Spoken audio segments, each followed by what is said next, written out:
ओमज्ञानतिमिरान्धस्य ज्ञानाञ्जनशलाकया चक्षुरुन्मिलितं येन तस्मै श्रीगुरुवे नमः। श्रीचैतन्यमनोभीष्टं स्थापितं येन भूतले स्वयं रूपः कदा मह्यं ददाति स्वपदान्तिकम्। वन्देऽहं श्रीगुरो श्रीयुतपादकमलं श्रीगुरून् वैष्णवांश्च श्रीरूपं साग्रजातं सहगना रघुनाथान्वितं तं सजीवं साद्वैतं सावधूतं परिजनसहितं कृष्णचैतन्यदेवं श्रीराधाकृष्णपादान् सहगना ललिता श्रीविशाखान्वितांश्च। हे कृष्णा करुणा सिंधु दीनबंधु जगतपते गोपेश गोपिका कांत राधा कांत नमस्तुते। तप्त कांचन गौरांगी राधे वृंदावनेश्वरी वृषभानुसुते देवी प्रणमामि हरिप्रिये। वाञ्छाकल्पतरुभ्यश्च कृपा सिन्धुभ्य एव च पतितानां पावनेभ्यो वैष्णवेभ्यो नमो नमः। जय श्री कृष्ण चैतन्य प्रभु नित्यानंद श्री अद्वैत गदाधर श्रीवासादि गौर भक्त वृंद। हरे कृष्णा कृष्ण कृष्ण हरे हरे हरे राम राम राम हरे हरे। हरे कृष्णा कृष्ण कृष्ण हरे हरे हरे राम राम हरे हरे। हरे कृष्णा कृष्ण कृष्ण हरे हरे हरे राम राम राम हरे हरे। हरे कृष्णा। भागवतम के प्रथम स्कंद के 9वें अध्याय भीष्म प्रयाण। भीष्म देव के जो शरीर त्यागते हैं और वो अपना भागवत धाम को प्रवेश करते हैं, वह लीला वर्णित है प्रथम स्कंद के 9वें अध्याय में। उसमें से कुछ दो तीन चार श्लोक हम समझने का प्रयास करते हैं। इसमें प्रत्येक श्लोक अत्यंत, भागवतम के प्रत्येक श्लोक महत्वपूर्ण है। भागवतम के प्रत्येक अक्षर प्रेमवर्षी अक्षरायते कहते हैं भागवतम के विषय में, कि भागवतम क्या है जिसके प्रत्येक अक्षर से प्रेम की वर्षा हो रही है, प्रेम ही प्रेम है। हम्म? भागवतम क्या है? एक वो फल है, निगम कल्पतरुर गलितम फलम। निगम अर्थात समस्त वेद, समस्त वेदों का जो एक एक मान ले एक बहुत बड़ा, बहुत ही फल वाला एक पेड़ है? उस पेड़ में बहुत सारे फल लगे हुए हैं, मधुर मधुर फल लगे हुए हैं? उसमें से जो पके हुए फल हो, हाँ, एकदम पेड़ में पके हुए फल, ये नहीं कि हम जैसे आजकल खाते हैं, हम हमें जो मिलता है आजकल, पाड़ के तोड़ के लाते हैं और गैस में पकाते हैं और हम उसको स्वाद लेते हैं, हमें लगता है यही अमृत है। पर वो फल जो पेड़ में ही पके हो, निगम और कल्पतरु। निगम क्या है? वेद। वेदों का जो कल्प वृक्ष है, कल्प वृक्ष वो है जो जो मांगता है वही दे सकता है, यह है कल्प वृक्ष। हम जो चाहते हैं उसको प्रदान कर सकते हैं, उसके सामने खड़े होकर हम जो मांगे वही देगा। तो उस वेद रूपी कल्प वृक्ष के जो गलितम फलम, जो सबसे पके हुए फल है, वो है भागवतम। हम्म, और भागवतम और को मीठा है, कहते हैं कि सुको मुखाद अमृत द्रव संयुतम। ये फल जो कि सुखदेव गोस्वामी, जिसमें चोंच मारे हुए हैं, अर्थात सुखदेव, भागवतम वैसे ही सुमिष्ट है, पर ये भागवतम प्रस्तुत किया गया है सुखदेव के मुख से। अत्यंत आश्चर्य है कि सुखदेव के पिताश्री व्यासदेव भागवतम का रचना करते हैं, भागवतम का कंपाइल करते हैं। करके वह अपना भागवतम शुकदेव को बताते हैं, समझाते हैं, सिखाते हैं। सिखाने के बाद शुकदेव गोस्वामी जब ये भागवतम का वर्णन करते हैं, तो उस भागवतम को वेद व्यास जी पुनराय लिखते हैं, पुनः लिखते हैं और उसका प्रचार करते हैं। अपना जो पहले लिखे हुए थे वो नहीं। कारण शुकदेव के जो समझाने का जो जिस प्रकार से उन्होंने समझाया, इसका मिठास मानो 100 गुना बढ़ गया, कई और गुना, कई सैकड़ों गुना बढ़ गया, उसका वृद्धि हो गया। जो ऐसे ही मीठा थे और मिठास बढ़ गया भागवतम का। तो शुको मुखात अमृत द्रव संयुतम, मानो उस मीठे फल में क्या लगा, शुकदेव के मुख से जब ये निकले तो उनके मुख से अमृत, उसमें साथ में अमृत के साथ मिश्रण होके वो निकले भागवतम, और उसका मिठास कई गुना बढ़ गया इस प्रकार। है? तो वो भागवतम है जिसका प्रत्येक अक्षर प्रेमवर्षी अक्षरायते। और ये क्या है, स्वयं श्री कृष्ण है। स्वयं भागवतम और कृष्ण कहते हैं कि दे आर नॉन डिफरेंट, ये दोनों अभिन्न है। कृष्ण ही भागवतम है। जब द्वापर के अंत में भगवान स्वधामो उपगते, स्वयं अपने धाम में चले गए पुनः, तो ये भागवतम अर्को अधुना उदितः, ये भागवतम मानो सूर्य के समान कलियुग को, कलियुग के अंधेरा को दूर करने के लिए उदय हुए हैं, उदित हुए हैं। सूर्योदय हुए हैं। और इसमें भगवान स्वयं भागवत, श्रीमद् भागवतम के रूप में पुनः उदय हुए हैं, हम कली युग के बद्ध जीवों को उद्धार करने के लिए।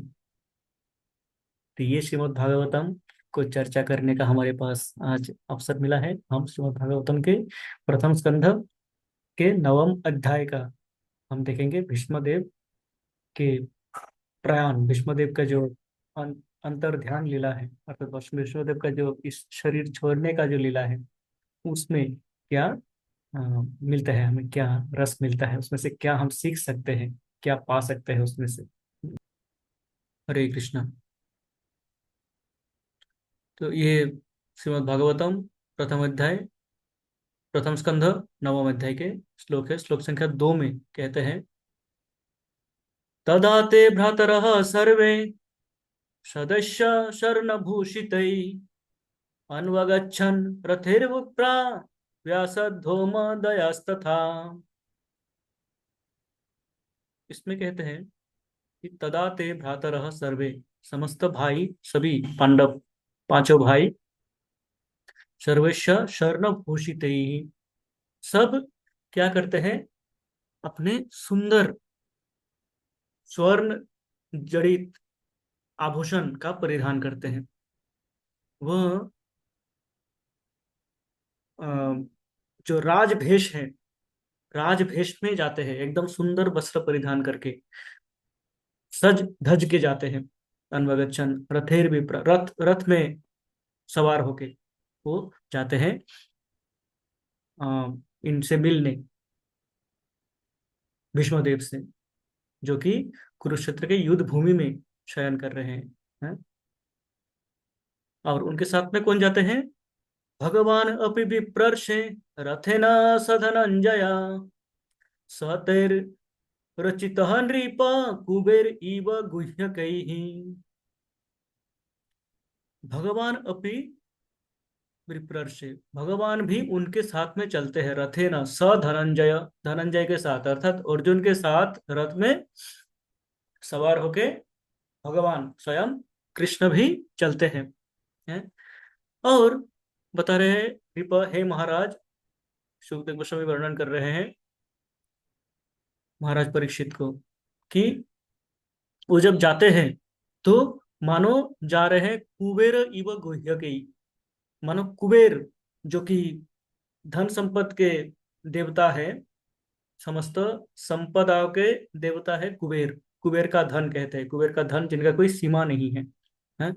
तो उस प्रकार मानो कुबेर जा रहे हो अपने पार्षदों के साथ में, अपने पार्षदों के साथ में सज धज के जिस प्रकार कुबेर चलते हैं पूरा सोना चांदी है, मणिमुक्ता से सजे धजे एकदम, सुंदर वस्त्र, सुंदर रथ, सुंदर घोड़े, और समस्त परिजनों के साथ में, पार्षदों के साथ में जिस प्रकार चलते हैं, मानो उस प्रकार वो जा रहे हो, इतना ऐश्वर्य के साथ में, इतना ऐश्वर्यमय होके।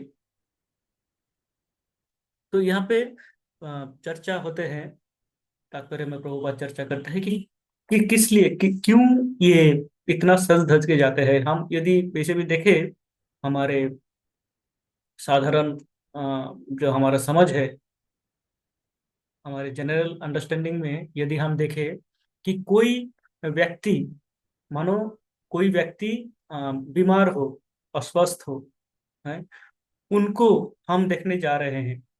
साधारणतः कोई व्यक्ति जो कि जिनका प्रयाण काल आ चुके हैं, हम जानते हैं कि बस एक इनके कुछ दिन ही बचे हुए हैं, ऐसे व्यक्ति से जब हम मिलने जाते हैं, तो क्या होता है कि साधारणतः हम जितना सिंपल हो सके, जितना साधारण वस्त्र, जितना साधारण रूप में हो सके, उतना साधारण होके जाते हैं। ये नहीं कि सांस भर के सोना चांदी पहन के एकदम शादी का भेष धारण करके, अपने विवाह का जो वस्त्र है उस प्रकार का धारण करके हम जाते हैं, ऐसा नहीं होता है। हम क्या करते हैं, साधारण वस्त्र में जाते हैं। पर यहाँ पे कृष्ण क्या करते हैं, इन सबको सजा धजा के लेके जाते हैं। युधिष्ठिर महाराज चाहते थे कि ऐसे ही जाए, वो तो उनके उनके आंखों से अश्रु बह रहे थे, वो तो अपना दुख के कारण जा रहे थे। पर कृष्ण ने क्या किया, बोला कि तुम सब सज धज के चलो। कारण क्या है कि सदा सर्वदा भीष्मदेव के, जो कि बाद में आएगा श्लोकों में, भीष्मदेव के मन में ये दुख था कि बहुत अन्याय हुआ है इन पांडवों के साथ में। वो पांडवों को, कौरवों से अधिक पांडवों से स्नेह था उनका, 5 पांडवों के प्रति उनका स्नेह उससे अधिक था। वो चाहते थे कि ये अच्छे रहे। उनका उनका जो जीवन का जो उद्देश्य था कि ये पांडव पुत्र इनका जो कष्ट से जा रहे हैं, इनका कष्ट खत्म हो, इनका कष्ट वो सहन नहीं कर पाते थे। पर वो अपने इस प्रतिज्ञा अथवा इस अवस्था के कारण वो इसका कुछ प्रतिकार नहीं कर पाते थे। तो वो सदा सर्वदा अपने ही जो बच्चे, जो अपने बच्चे के समान मानते थे, वो उनको वो खुश देखना चाहते थे, उनको वो सुखी देखना चाहते थे। ये भी होता है साधारणतः, हमारे भी कोई प्रौढ़ व्यक्ति है, कोई वृद्ध व्यक्ति जो जा रहा हो, वो क्या चाहते हैं कि जो मैं छोड़ के जा रहा हूँ वो खुश रहे, मेरे बच्चे खुश रहे हैं, मेरे बच्चों का कोई कुछ असुविधाएं ना हो मेरे जाने के बाद। ये उनका चाहत होते हैं। तो भीष्मदेव का भी यह था। तो कृष्ण जानते थे कि यद्यपि भीष्मदेव प्रतिपक्ष से लड़ रहे थे, विपक्ष में खड़े होके लड़ रहे थे पांडवों के विरुद्ध, पर पांडवों के लिए उनका जो ममता है उसमें कोई कमी नहीं थी, ममता परिपूर्ण थे। वो चाहते थे, तो कृष्ण क्या चाहते थे कि जाते हुए कम से कम, जाने से, शरीर त्यागने से पूर्व भीष्मदेव ये देख ले कि उनके प्रिय पांडव क्या है, अभी एक अच्छे स्थिति में है, जो कि विभिन्न अवस्थाओं से, जिनको विभिन्न कष्टों से जिनको गुजरना पड़ता है, पड़ रहा था, वो पांडव अभी अच्छे स्थिति में है। पर इसलिए उनको इतने ऐश्वर्य के साथ में इतने राज भेज के लेके जाते हैं, ताकि जो भी कष्ट भीष्मदेव के मन में है वो कष्ट कम हो, उस कष्ट बढ़े ना। तो हमें क्या सिखाते हैं कि हम जब किसी से दुख बांटने जाते हैं, किसी का दुख है, किसी का कष्ट है, तो कष्ट बांटने जब जाते हैं हम किसी के साथ में, किसी के कंधे से कंधा मिलाने जाते हैं, किसी के कंधे पे अपना हाथ रखना चाहते हैं, तो हमारा मानसिकता ये होना चाहिए कि मेरे किसी कथा से, मेरे किसी व्यवहार से वो व्यक्ति कष्ट में है, हैं, ऑलरेडी वो कष्ट में है, उनका कष्ट चल रहा है, तो मैं जा रहा हूं उनका कष्ट दूर करने के लिए, कम करने के लिए। यदि दूर नहीं कर पाता हूं तो कम से कम कुछ बातें ऐसा करूं कि मैं उसके बातों से उसका कष्ट का जो अनुभव है उसको थोड़ा सा कम कर पाऊं। ये भावना हमारे मन में होना चाहिए। हमारे मन में ये भावना नहीं होना चाहिए कि कुछ ऐसा कर दूं या कुछ ऐसा बोल दूं जिससे वो दुखी आत्मा और दुखी हो जाए, उनका दुख में वृद्धि हो जाए। ये सिखाते हैं अर्जुन, कृष्ण यहाँ पे, कृष्ण सिखाते हैं इस लीला से कि यद्यपि वानों के शैया पे हैं भीष्म, पर भीष्मदेव की खुशी किसमें है? भीष्मदेव की खुशी इसमें है कि जब वो देखेगा कि मेरे ये पांडु पुत्र, मेरे पांडु के जो पुत्र है, 5 पुत्र जो कि इतना कष्ट से, कुंती देवी जो इतने कष्ट से गुजर रहे थे, उनका कष्ट दूर हुआ, वो अभी एक अच्छी स्थिति में है, अच्छी परिस्थिति में है? उनका सुखमय जीवन का प्रारंभ होने वाला है। ये दृश्य जब वो देख के जाएगा तो क्या होगा, उनके मन को, शरीर छोड़ते हुए जो कष्ट से गुजर रहा था, ये जो एक मानसिक कष्ट था उनका, ये कम से कम लाघव हो जाएगा। ये भावना हमें इस व्यवहार के द्वारा सिखाने का प्रयास करते हैं। इसके बाद जो चतुर्थ श्लोक है उसमें बताते हैं, जो चौथा श्लोक है ये, द्रष्टा निपतितं भूमौ दिवश्चच्युतमा विवातरम् प्रणेमुः पांडवा भीष्म सानुगा सह चक्रिणा। इस श्लोक में शिष्टाचार सिखाते हैं भगवान, कि शिष्टाचार किस प्रकार होना चाहिए। हम्म दृष्टा निपतितं भूमौ, जब वो वहां पे पहुंचते हैं कुरुक्षेत्र के मैदान पे, युद्ध क्षेत्र में, जहां पे भीष्मदेव शरशैया पे लेटे हुए हैं, वहां पे पहुंच के जब वो देखते हैं इस प्रकार भीष्मदेव भूमि में बाणों के ऊपर लेटे हुए हैं, तो वो क्या करते हैं, प्रणेमुहु पांडवा, समस्त पांचों पांडव, पांचों भाई मिलके इनका प्रणाम करते हैं, साष्टांग प्रणाम करते हैं भीष्मदेव का। हाँ? भीष्मदेव को सह चक्रिणा, ये इंपॉर्टेंट है, स्वयं कृष्ण भी पांडवों के साथ में भीष्मदेव को प्रणाम करते हैं। हाँ? ये जब मैंने पढ़ा तो थोड़ा सा आश्चर्य लगा, स्वयं भगवान भीष्मदेव को प्रणाम कर रहे हैं, क्यों?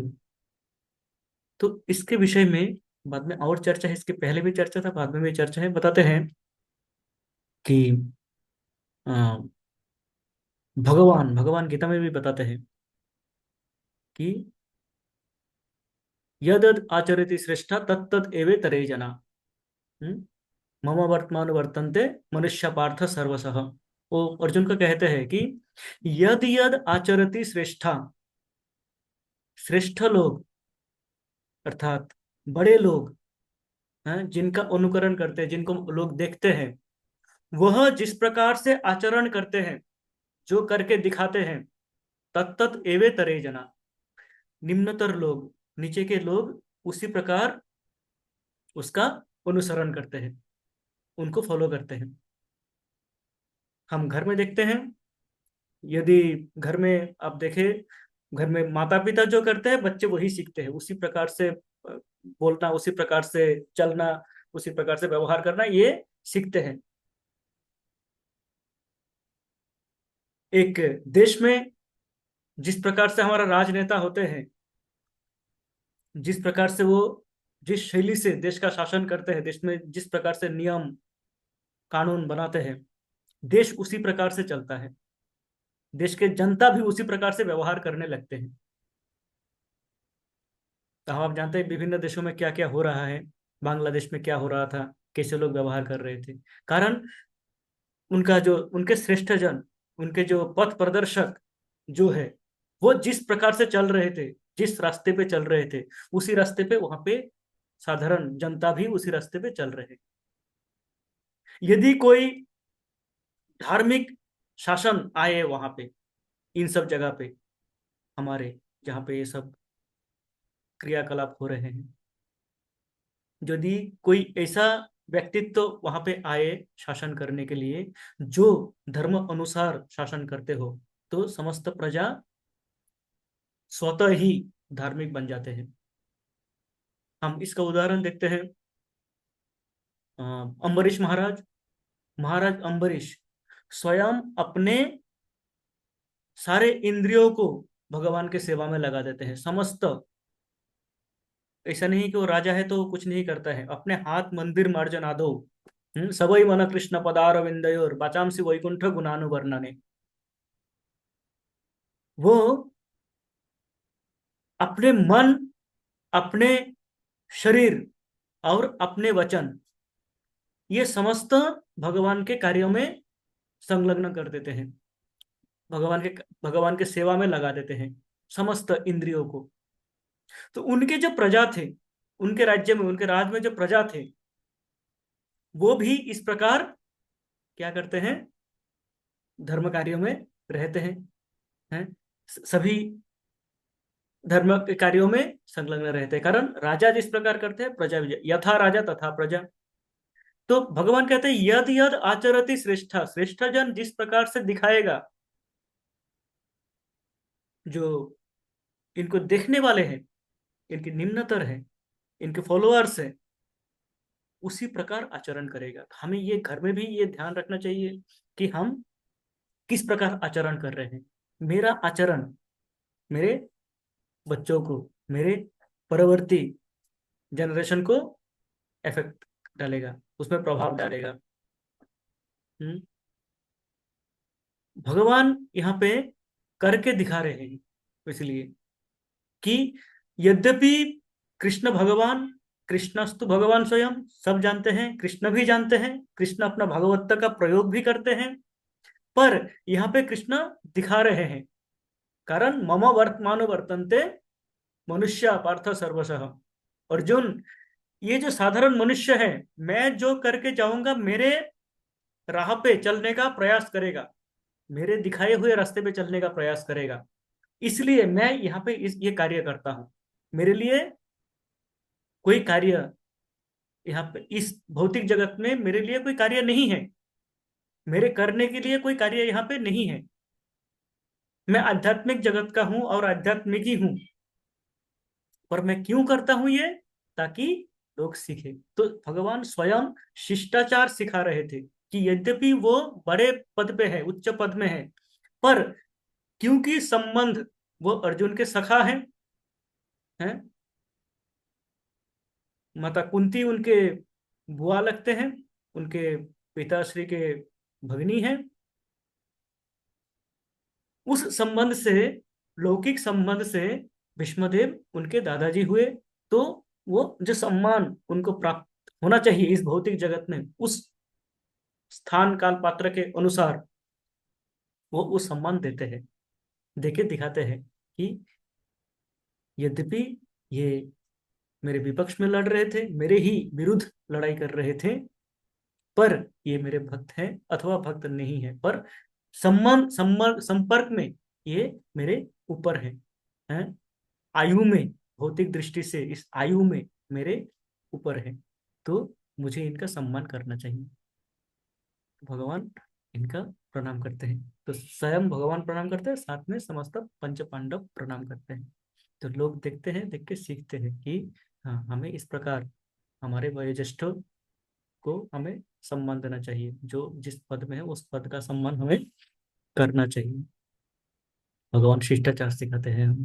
तो भगवान दो प्रकार से शिष्टाचार सिखाते हैं। एक प्रकार, जब हम किसी के दुख बांटने जाए, हाँ, तो वो दुख बढ़ाने के लिए नहीं, दुख को कम करने के लिए, जितना हो सके हमसे उतना खुशी प्रदान करने के लिए जाएं, और जितना सम्मान जिनको मिलना चाहिए हम उसको उतना सम्मान किसी भी अवस्था में, शत्रु भी क्यों ना हो, हम उसको दें इस समय। तो इस प्रकार ये वर्णन करते हैं शिष्टाचार और दो श्लोक हम पढ़ते हैं जिसमें जो भीष्मदेव का प्रतिक्रिया, भीष्मदेव क्या बताते हैं उसके लिए हम बताते हैं। और 10 मिनट हमारे पास, 15 मिनट है, हम उसका चर्चा करते हैं। जैसे भगवतम के श्लोकों में इतना गहरा है कि एक एक श्लोक लेके लोग 4 4 5 5 6 6 घंटा चर्चा चल सकते हैं, कर सकते हैं। हमारे गुरु महाराज इसमें लग जाएंगे तो एक श्लोक को, एक शब्द को लेके करते रहेंगे चर्चा। प्रभुपाद करते थे, प्रभुपाद एक एक श्लोक को लेके कितने सारे लेक्चर्स हैं उनका। तो इतने इतने क्या बोलते हैं, रस से परिपूर्ण है इसमें। रस पीते रहो, खत्म ही नहीं होता है कभी, है। समाप्त होने का नाम ही नहीं लेता है। महाराज कहते हैं बंद करने का नाम ही मत लो, है। जब करते रहो, इतना जब करते रहो कि बंद करने का नाम ही मत लो। तो ये रस इतना है कि इसमें परिपूर्ण कि ये खत्म होने का नाम ही नहीं लेता है, चलता ही रहता है। पर हम थोड़ा सा और एक विषय का चर्चा करते हैं इसमें। 12वें श्लोक, 12 नंबर श्लोक में, जो कि राइट साइड में है यहाँ पे, भीष्मदेव कह रहे हैं जब इनको देखते हैं, इनको प्रणाम स्वीकार करते हैं, और वो भी अपने उसी अवस्था में जितना सम्मान हो सके मन से ही वो सम्मान देते हैं, कारण वो चलने, हाथ उठने लायक नहीं थी, है। तो अपना सम्मान प्रदान करते हैं। करने के बाद वो प्रथम जो वाक्य बोलते हैं युधिष्ठिर को, कहते हैं अहो कष्टम अहो अन्यायम यद इयम धर्मनंदनः जीवितुम नार्थ क्लिष्टम विप्रधर्म च्युताश्रयः। अहो कष्टम अहो अन्यायम, कितना कष्ट हुआ, कितना अन्याय हुआ तुम्हारे साथ। यद्यम धर्मनंदन, यद्यपि तुम धर्म के पक्ष में थे, तुम धर्मनंदन हो, तुम धर्मपुत्र, धर्मराज के पुत्र हो तुम, है। तुम धर्म के पक्ष में रहे हो सदा सर्वदा,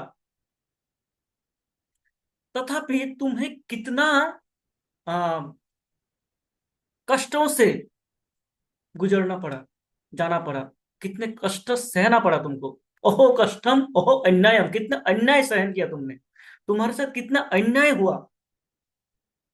तो भीष्मदेव, जो कि, अच्छा और क्या बोलता है, जीवितुम नार्हत क्लिष्टम विप्र धर्माच्युत श्रय, यद्यपि तुम धर्म और अच्युत अर्थात कृष्ण, तुम धर्म के आश्रय में थे, धर्म के पक्ष में थे, और स्वयं कृष्ण के आश्रय में थे, हाँ। स्वयं तुम, कृष्ण तुम्हारे साथ थे, स्वयं भगवान कृष्ण तुम्हारे साथ थे, तुम धर्म के पक्ष में थे, तुमने कभी इस अन्याय के विरुद्ध कोई ऐसा कार्य नहीं किया जिससे तुम्हारा धर्म नष्ट हो। तुमने कोई ऐसा पदक्षेप नहीं लिया, ऐसा कोई स्टेप नहीं लिया जो कि धर्म के न्याय नीति के विरुद्ध हो। यद्यपि तुम्हारे साथ अन्याय हो रहा था, तुम सहन करते गए उसको। इतना अन्याय हुआ तुम्हारे साथ, तुम्हें, तुम्हारी आ, पिताश्री का मृत्यु हुआ, तुम जब बच्चे थे, हाँ। तुम्हें घर से निकाल दिया गया, राज्य से निकाल दिया गया, तुम्हें कभी अ, एक लाक्षा गृह में रखा गया, उसको जलाने का प्रयास किया गया, भीम को विष पान करा के मारने का प्रयास किया गया, है। विभिन्न अत्याचार तुम्हारे साथ हुआ है। वन में गए, उसमें भी दुर्योधन जाके तुमको, दुर्वासा मुनि को भेज देते हैं वनवास में, जब तुम थे दुर्वासा मुनि को भेज देते हैं कि जाके उनको कुछ कष्ट दो, दुर्वासा मुनि क्रोधित हो जाए और उनको शापित कर दे। विभिन्न चक्रांतों से तुम चलते रहे, 12 वर्ष तुम वनवास में रहे, उसके बाद 1 वर्ष अज्ञातवास। अज्ञातवास का शर्त यह था कि तुम्हें कोई यदि पहचान ले, कोई शनाख्त कर ले कि ये पांडव है, तो तुम पुनः 12 वर्ष का वनवास और 1 वर्ष का अज्ञातवास शुरू हो जाएगा। ये सारे जो तुम्हारे साथ अन्याय थे, अन्याय हुए, द्रौपदी का वस्त्रहरण भरे सभा में, इनको तुमने सहन किया। ये कष्ट, ये अन्याय तुम सहन करते रहे।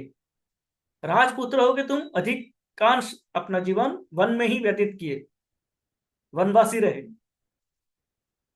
हाँ, इतना अन्याय हुआ और तुम सहन करते गए उसको। यद्यपि तुम धर्म के पक्ष में थे, तुमने कोई अन्याय नहीं किया, ऐसा नहीं था कि तुमने अन्याय किया इसलिए तुमको सजा दिया गया हो।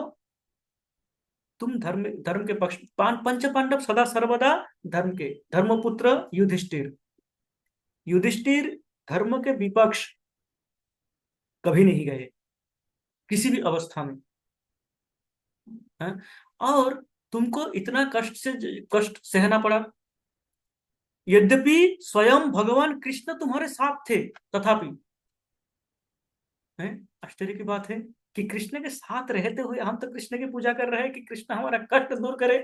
अब कृष्ण साथ घूम रहे हैं, साथ में चल रहे हैं, तथापि इतने सारे कष्ट, इतने सारे अन्याय से सहन करना पड़ रहा है। तो क्या लाभ है? हैं? इस भगवान के पूजा का आता है मन में प्रश्न। कि क्यों करें भगवान के पूजा? भगवान के साथ में रहने से यदि हमारे साथ अन्याय हो, भगवान के साथ में रहने से भी यदि हमारी यही अवस्था हो, तो क्यों हम भगवान की सेवा करें? हैं? तो भीष्मदेव इसके बाद ही कहते हैं, और कहते हैं कि सर्वं कालकृतं मन्ये भवतां च यद प्रियं सपाल यदिशे लोको वायोरिव धनावलिः। वो कहते हैं इसका एक ही कारण हो सकता है, विश्वदेव अपने हिसाब से बता रहे हैं। सर्वम कालकृतम मन्ये, मुझे लगता है कि ये सब काल के द्वारा, समय के द्वारा, समय का किया धरा है, ये समय ने किया है। ये जो काल है, काल बड़ी शक्तिशाली है? अब काल कौन है? स्वयं भगवान है। भगवान कहते हैं मैं ही काल हूं। तो यद्यपि आप सब प्रिय थे, हैं, भगवान के प्रिय थे, तथापि क्या होता है कि आपको ये कष्ट से जाना पड़ा, ये कष्ट आपको सहन करना पड़ा। इसका कारण मैं क्या बताऊं? इसका कारण समय ही हो सकता है। समय इस प्रकार बलवान है कि अपने कार्य इस प्रकार कराते हैं। तो प्रभुपाद तात्पर्य में लिखते हैं कि ये कष्ट का कारण क्या है, क्यों कष्ट से गुजरना पड़ता है, जो कि भगवान के साथ में है होते हुए भी। संक्षेप में बताता हूँ, समय बहुत कम है। एक तो ये जो पांडव थे, ये पांडव भगवान के पार्षद थे, भगवान के नित्य पार्षद, जैसे वृंदावन में भगवान के सखाए थे, जैसे वृंदावन में गोपियां थे, गोप थे, जो कि नित्य पार्षद है भगवान के। ऐसा नहीं है कि वो यहाँ पे आए और यहाँ पे देखा और मृत्यु के बाद चले गए, कोई नहीं। वो सदा सर्वदा भगवान के संग रहते हैं। इसी प्रकार पांडव भी क्या है, इसी आ, भगवान के पार्षद थे। तो उनके लिए ये दुख कष्ट जो है, भौतिक दृष्टि से जो दुख कष्ट है, वो उनको होता नहीं है। वो भगवान के साथ ये लीला में आते हैं, भगवान के साथ लीला करके चले जाते हैं भगवान के धाम में। ये तो एक दृष्टि हुआ। दूसरा ये होता है कि आ, भगवान अपने भक्तों को ही कष्ट क्यों देते हैं? कुंती देवी अपने प्रार्थना में कहते हैं, विपदा संतु शाश्वत तत्र तत्र जगत गुरु। हे भगवान, जब जब हमारे विपदा आए, हमारे हम जब भी विपद में थे, कष्ट में थे, आप हमारे साथ आए थे, आप हम हमें दर्शन दिए। आपकी दर्शन हमें तब मिला, तब तभी मिला, जब जब भी हम विपद में थे, आपका दर्शन मिला हमें, आप दर्शन दिए। तो क्यों ना विपदः संतु शाश्वत, क्यों ना ये विपद ही शाश्वत हो जाए, सदा सर्वदा मैं विपद में ही रहूं। भक्त की भावना ये है कि क्यों ना ऐसा हो कि मैं सदा सर्वदा ही विपद में रहूं, कष्ट में रहूं।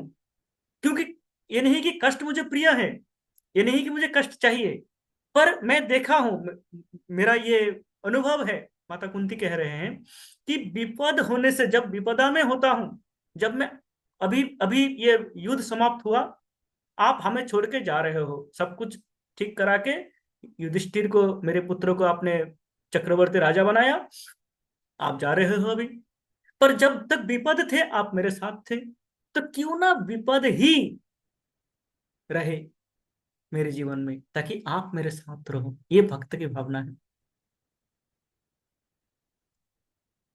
और भगवान का भावना क्या है? भगवान अपने भक्तों को, जो कि जैसे कहते हैं कि एक अ, लोहे को आग में तपाया जाता है। लोहे को आग में तपाया जाता है इसलिए नहीं कि लोहे को अ, नष्ट करना है, खराब करना है। उसको आग में तपाते हैं ताकि वो और सख्त हो, और हार्डेंड हो, और शक्तिशाली हो। कच्चा लोहा पक्का बन जाता है।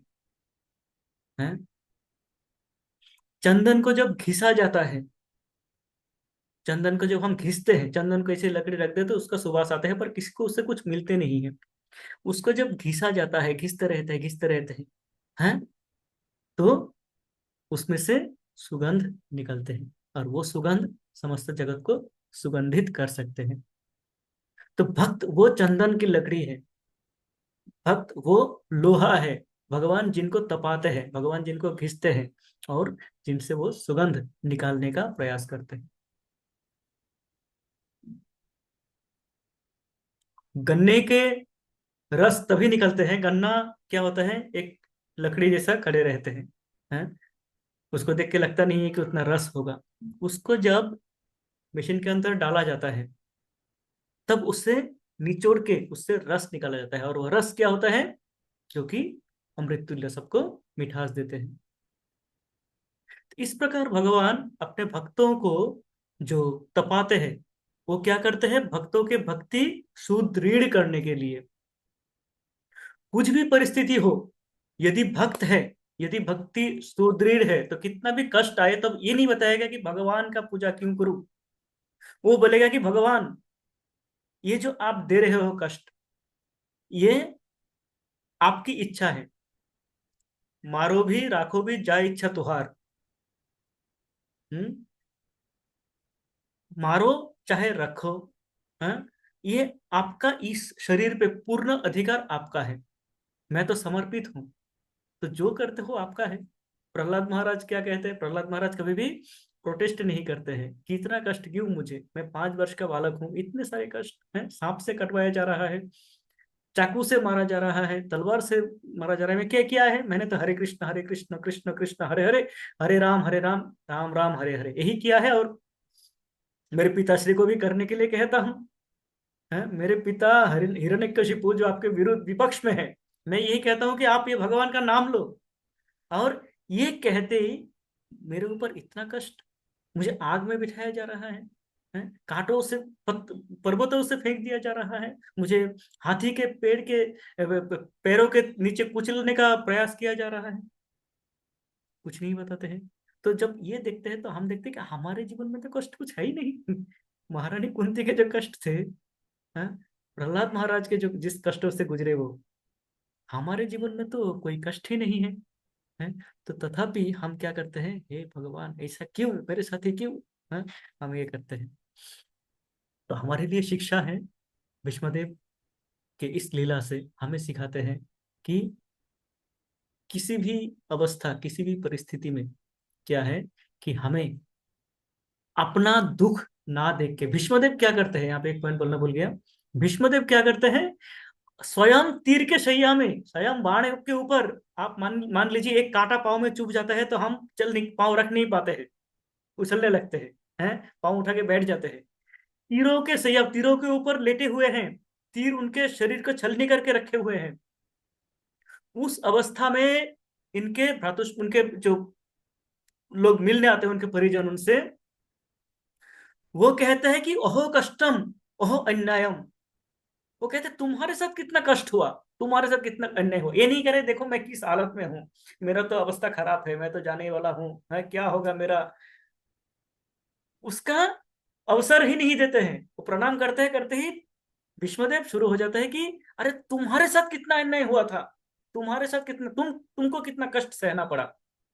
तो अपना कष्ट को ना देख के, अपना कष्ट को कम करके, अपने दुखों को छोटा बना के दूसरे के दुखों को देखना, ये है शुद्ध वैष्णव का लक्षण, ये वैष्णवोचित लक्षण है।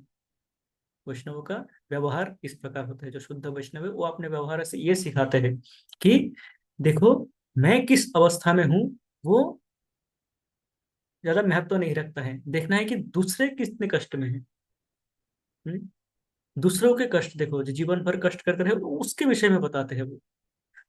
और इस लीला से हमें ये सिखाते हैं कि हमें एक तो अपना कष्ट को कम करके दूसरा का कष्ट देखें, दूसरा किसी भी परिस्थिति में किसी भी स्थिति में हम हो, हम ये माने कि ये काल का प्रभाव है, ये समय का प्रभाव है। मुझे इसी मेरा कर्म इस प्रकार है कि मुझे इसी स्थिति से जाना पड़ेगा। तो हमारे आचार्यगण भी यही दिखाते हैं। शिला प्रभुपाद ने भी कितने कष्टों से गुजरे, कितने कष्टों से गए हैं, कितने बार कितना प्रयास उनका निरर्थक हो जाते हैं। वो भागवतम का अनुवाद करके रखते हैं, लिख के वो कागज उनके पत्नी बेच देते हैं। दिन भर कार्य करके रात में आके वो लिखते हैं। उसका अनुवाद उनके गुरु महाराज भक्ति सिद्धांत सरस्वती ठाकुर के आदेश के अनुसार वो लिखते हैं, वो लिख के रखते हैं, और उन कागजों को क्या कर देते हैं, उनके पत्नी कूड़े वाले को, कबाड़ी वाले को बेच देते हैं।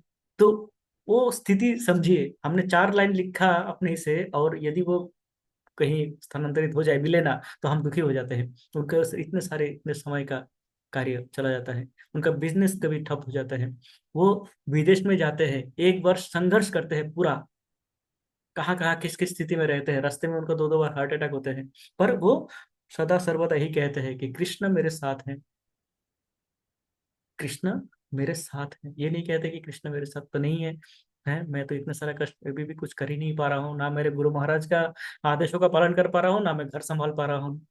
वो सदा सर्वदा ये विश्वास रखते हैं कि कृष्ण मेरे साथ है, कृष्ण मेरे जो भी अवस्था में मुझे रखा है वो कृष्ण रख रहा है।